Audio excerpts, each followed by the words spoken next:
The Mafia is a name that conjures images of dark suits, secret meetings, and a world operating just beneath the surface of legitimate society.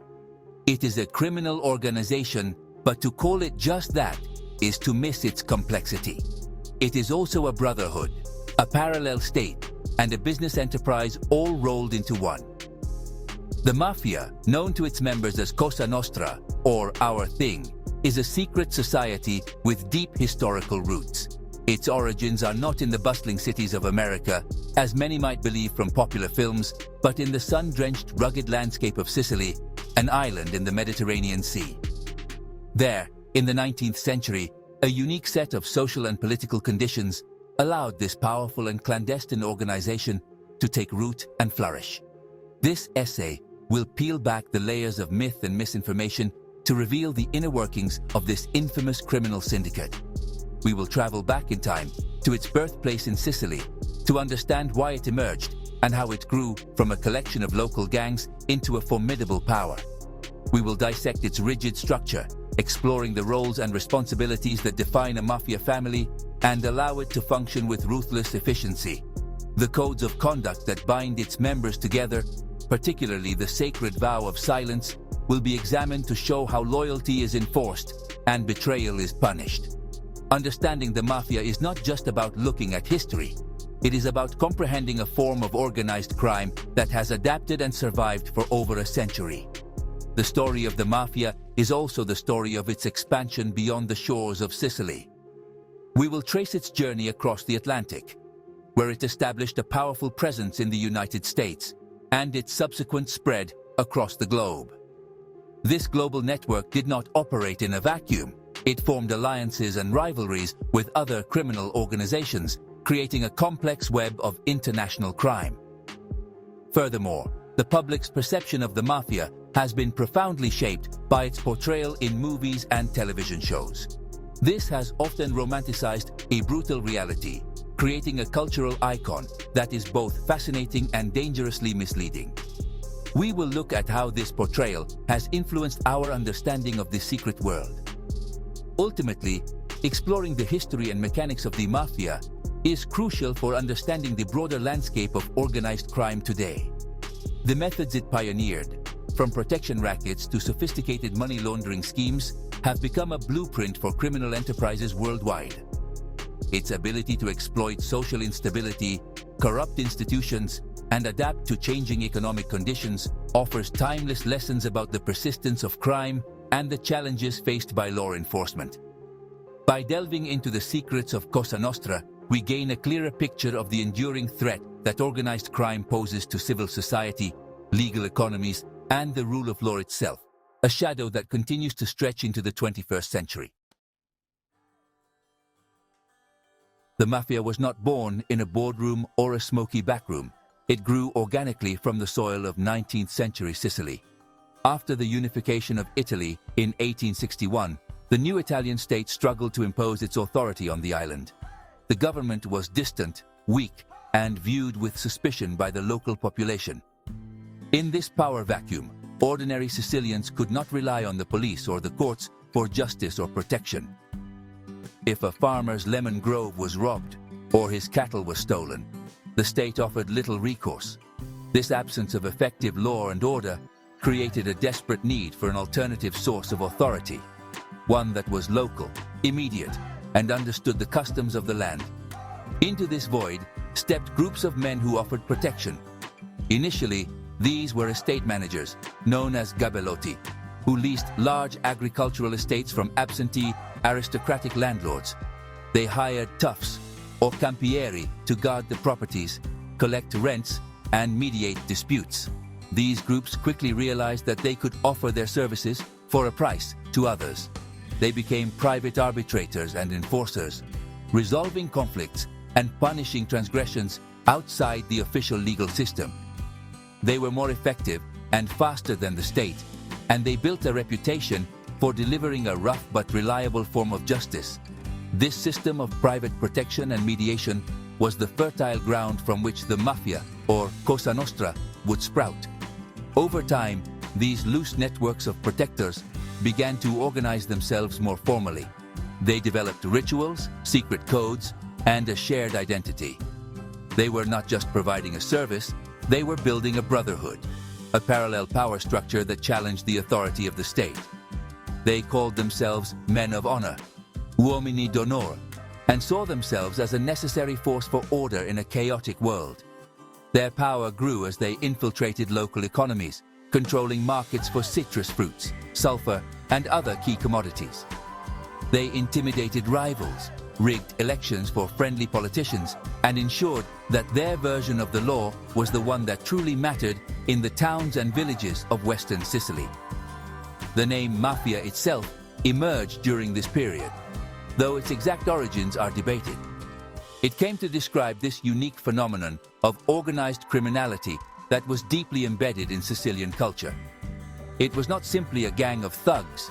It was a system that offered a twisted form of social mobility and power to men from humble backgrounds. By the end of the 19th century, the Mafia had become a deeply entrenched feature of Sicilian life. It was a shadow government with its own laws, its own territory, and its own brutal methods of enforcement, a direct consequence of the Italian state's failure to win the trust and loyalty of its newest citizens. The enduring strength of the Mafia lies in its highly organized and disciplined structure. This structure is not a loose association of criminals, but a rigid hierarchy modeled on the concept of a family, or famiglia in Italian. At the top of this pyramid is the boss, also known as the Don, or capofamiglia. The boss holds absolute authority over the family, making all major decisions, resolving internal disputes, and approving all significant criminal enterprises. His power is unquestioned, and his commands must be obeyed without hesitation. The boss is often insulated from the day-to-day criminal activities by several layers of subordinates, making it difficult for law enforcement to connect him directly to any crimes committed by the family. Directly beneath the boss is the underboss, or sottocapo. The underboss is the second in command, a highly trusted and experienced member who acts as the family's chief operating officer. He is responsible for overseeing the activities of the lower-ranking members and ensuring that the boss's orders are carried out efficiently. If the boss is imprisoned, becomes ill, or dies, the underboss is often the one who steps in to lead the family, either temporarily or as the designated successor. This role ensures a clear line of succession and maintains stability within the organization during times of crisis. The underboss is the critical link between the top leadership and the soldiers on the street. The boss and underboss are advised by the consigliere, a role that means counselor. Unlike the other senior positions, the consigliere is typically not involved in the direct command of criminal operations. Instead, he serves as a trusted advisor and confidant to the boss. Often an elder, respected member of the family, the consigliere provides impartial advice, helps mediate disputes, and offers a strategic perspective on the family's long-term goals. His wisdom and experience are invaluable in navigating complex internal politics and external threats. A good consigliere acts as a sounding board for the boss, helping him make decisions that are both profitable and strategically sound for the entire organization. The operational core of the family is made up of captains, or caporegimes, and their crews of soldiers, or soldati. Each capo leads a semi-autonomous crew, which is responsible for carrying out the actual criminal activities, such as extortion, gambling, and loan sharking. The capo reports to the boss or underboss and is responsible for managing his crew and delivering a share of their illicit earnings up the chain of command. The soldiers are the made men, the formally inducted members who have sworn an oath of loyalty to the family. Below them are associates, who are not official members but work with the family on various criminal ventures. This layered structure provides both flexibility and security, allowing the organization to function effectively while protecting its leadership. At the very heart of the Mafia's culture and survival is the principle of omertà. This is the sacred and absolute code of silence, a vow that every initiated member must take and uphold on pain of death. Omertà demands that a man of honor never, under any circumstances, cooperate with state authorities. He must not speak to the police, testify in court, or betray the secrets of the organization, even if it means facing a long prison sentence or death. This code is the primary shield that protects the Mafia from law enforcement. It creates a wall of silence that is incredibly difficult for outsiders to penetrate, making investigations and prosecutions exceedingly challenging for the state. The enforcement of Omerta is brutal and uncompromising. Any member who violates this code by becoming an informant or pentito, one who has repented, is marked for death. Betrayal is considered the most unforgivable sin within the Mafia's moral universe. The punishment is not limited to the traitor alone. His family members may also be targeted in acts of retribution, a practice designed to serve as a terrifying deterrent to anyone else considering cooperation with the authorities.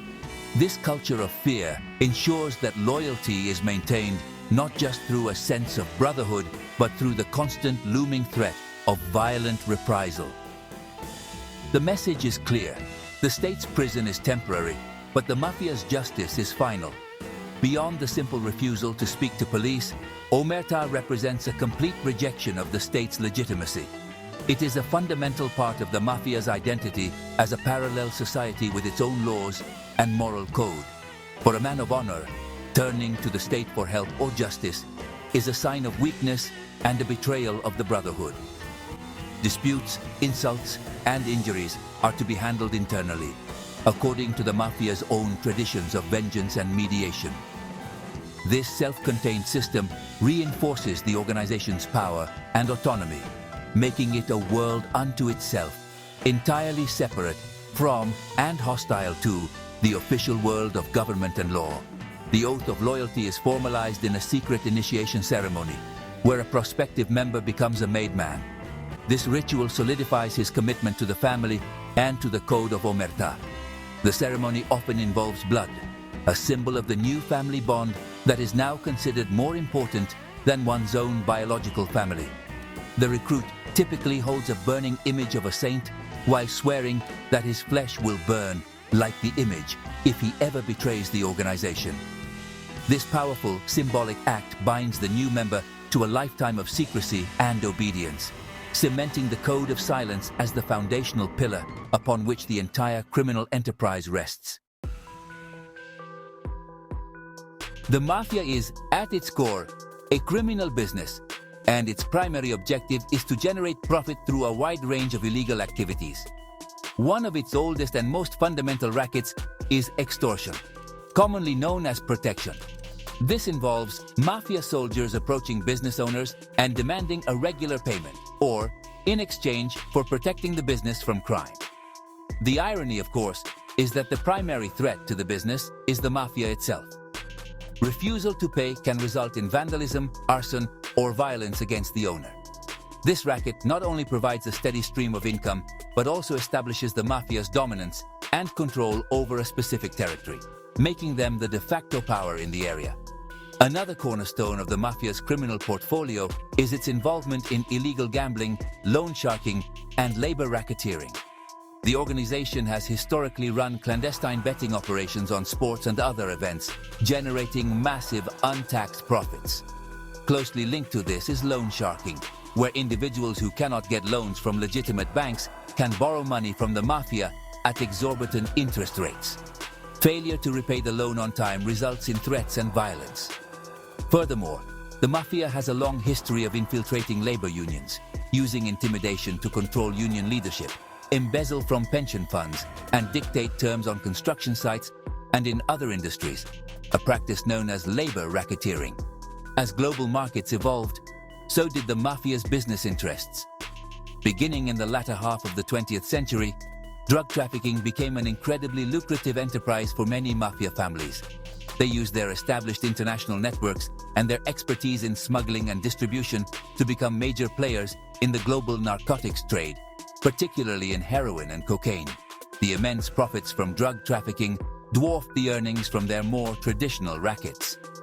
This influx of cash, however, also brought increased risks, including longer prison sentences and bloody internal conflicts over control of the drug trade, which some old-school mafiosi saw as a corrupting influence on their honorable society. With vast sums of cash generated from these various crimes, the Mafia faced the problem of how to make this dirty money appear legitimate. This led to the development of sophisticated money laundering operations. The Mafia invests its illicit profits into legitimate businesses, such as restaurants, construction companies, waste management services, and real estate. By funneling the criminal cash through these front companies, the money becomes clean and can be used freely without attracting the attention of tax authorities. This infiltration of the legal economy not only hides their wealth, but also gives them further power and influence over society, blurring the line between the criminal underworld and the legitimate business world. The Mafia's influence was never destined to remain confined to the island of Sicily. The great wave of Italian immigration to the United States in the late 19th and early 20th centuries provided the vehicle for its global expansion. Millions of poor Sicilians and southern Italians sought a new life in America, and among them were men already familiar with the Mafia's methods. They settled in densely packed immigrant neighborhoods in cities like New York, Chicago, and New Orleans. In these new surroundings, they found that the same conditions that allowed the Mafia to thrive in Sicily, poverty, social alienation, and a mistrust of authority, were present once again. So, they began to replicate the familiar structures of protection rackets and criminal enterprise. The era of prohibition in the United States, from 1920 to 1933, was the catalyst that transformed the American Mafia from a collection of street gangs into a powerful national syndicate. The nationwide ban on the production and sale of alcohol created a massive black market, and the Mafia was perfectly positioned to exploit it. They built vast bootlegging empires, smuggling and distributing illegal liquor, and earning immense fortunes in the process. This period saw the rise of infamous mobsters like Al Capone in Chicago and Charles Lucky Luciano in New York. The profits from bootlegging allowed them to corrupt police officers, judges, and politicians on an unprecedented scale, solidifying their power and influence. After Prohibition ended, the American Mafia, now known as La Cosa Nostra, used its wealth and organizational skills to move into other criminal rackets, including gambling, loan sharking, and control of labor unions. Under the leadership of figures like Luciano, they established the Commission, a national board of directors composed of the bosses of the most powerful families. This body served to regulate relations between families, approve new bosses, and mediate disputes, preventing the kind of destructive internal wars that could threaten the entire organization. This level of national coordination marked a significant evolution from the more fragmented Mafia of Sicily and turned the American branch into the most powerful organized crime group in the country.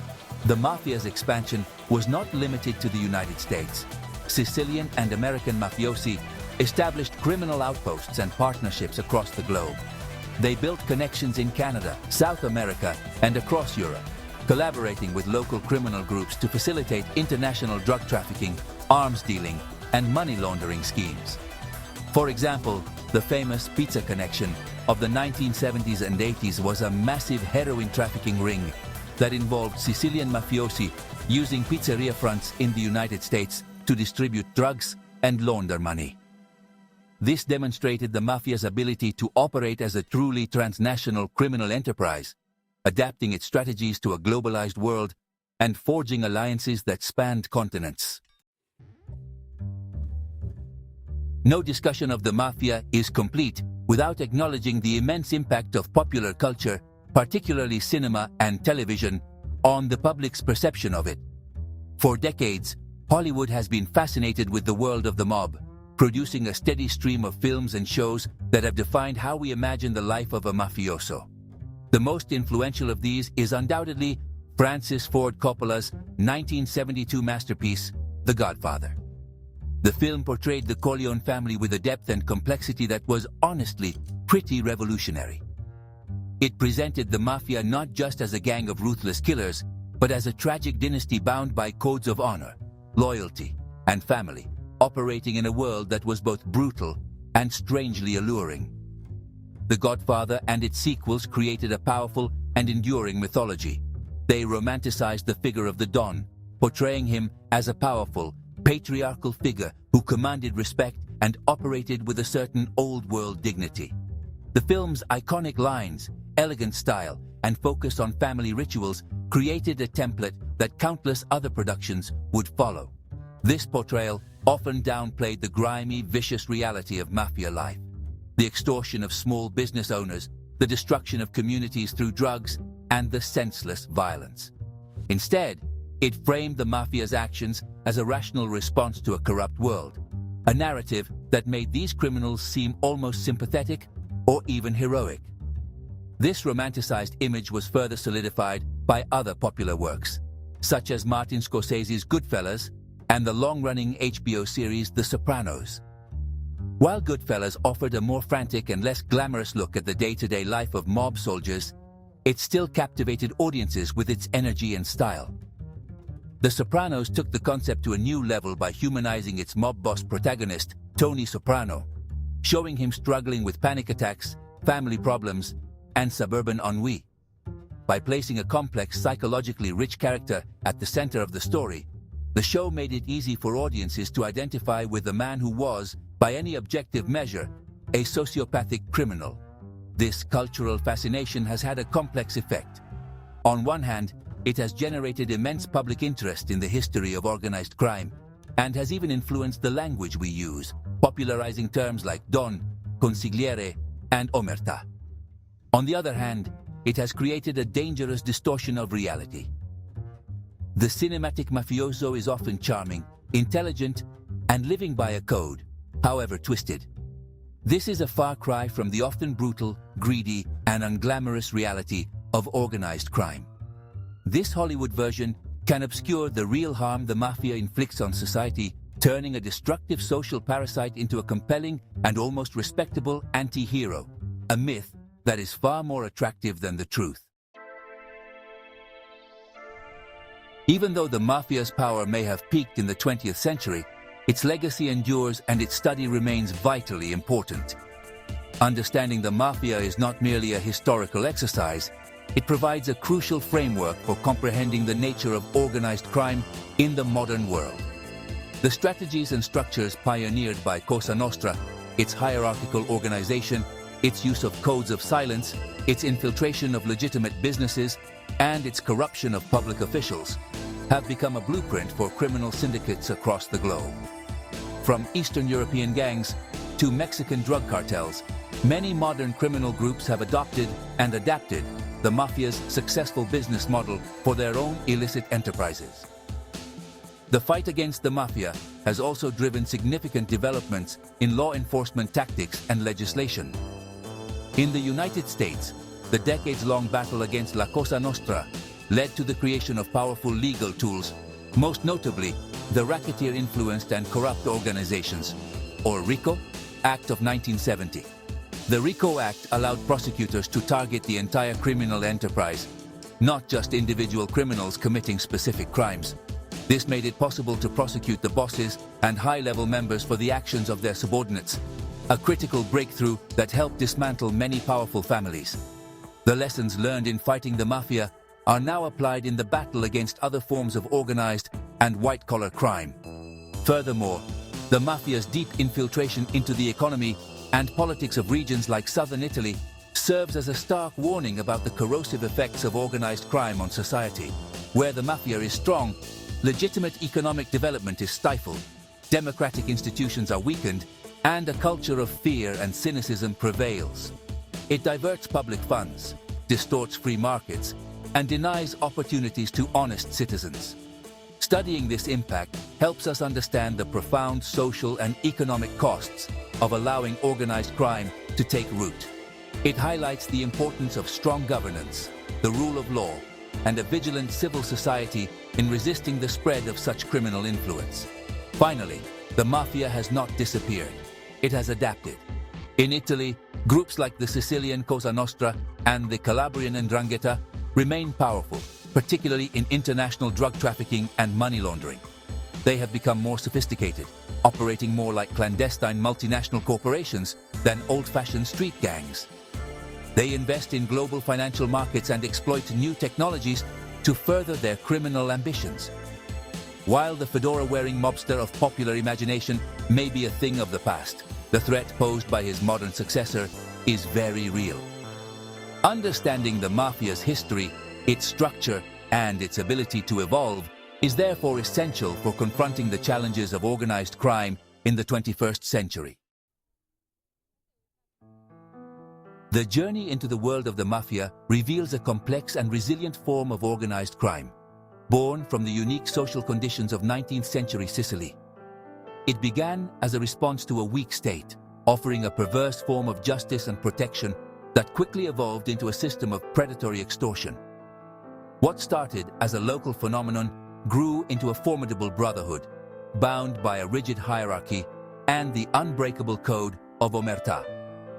This structure, centered on the family, allowed it to operate with ruthless efficiency, ensuring loyalty through a combination of ritual, tradition, and the ever-present threat of brutal violence against those who would dare to betray its secrets. The Mafia's portfolio of criminal activities showcases its remarkable adaptability. From its origins in rural protection rackets, it expanded to control urban vices like gambling and loan sharking. With the advent of prohibition in America, it transformed into a national syndicate built on bootlegging profits. In the modern era, it has become a key player in global drug trafficking and has perfected the art of money laundering, infiltrating legitimate economies to disguise its illicit wealth. This evolution from a regional protection racket to a transnational criminal corporation demonstrates a keen entrepreneurial instinct, albeit one directed entirely toward illegal and destructive ends, leaving a trail of corruption and violence in its wake. The story of the Mafia is also a story of cultural perception. Through the powerful lens of cinema and television, the brutal reality of the mob has often been replaced by a romanticized myth. The figure of the charismatic Don, the allure of a life lived outside the law, and the emphasis on family and honor have created a compelling but dangerously misleading narrative. This has cemented the Mafia's place in our cultural landscape, but has also tended to obscure the real-world harm it causes. The businesses destroyed, the lives ruined by drugs and debt, and the democracies undermined by corruption. The celluloid mafioso is a fascinating character, but one that bears little resemblance to the real thing. In the end, learning about the Mafia is essential because its shadow persists. Its methods have been copied by criminal groups worldwide, and the legal tools designed to fight it are now fundamental to modern law enforcement. The Mafia serves as a timeless case study in how organized crime exploits social instability, corrupts institutions, and adapts to survive. While its public profile may be lower than in its mid-20th century heyday, its modern iterations continue to operate globally, posing a sophisticated threat to international security and economic stability. Understanding this dark brotherhood is not just about looking at the past. It is about recognizing a persistent and evolving threat that continues to challenge the foundations of civil society.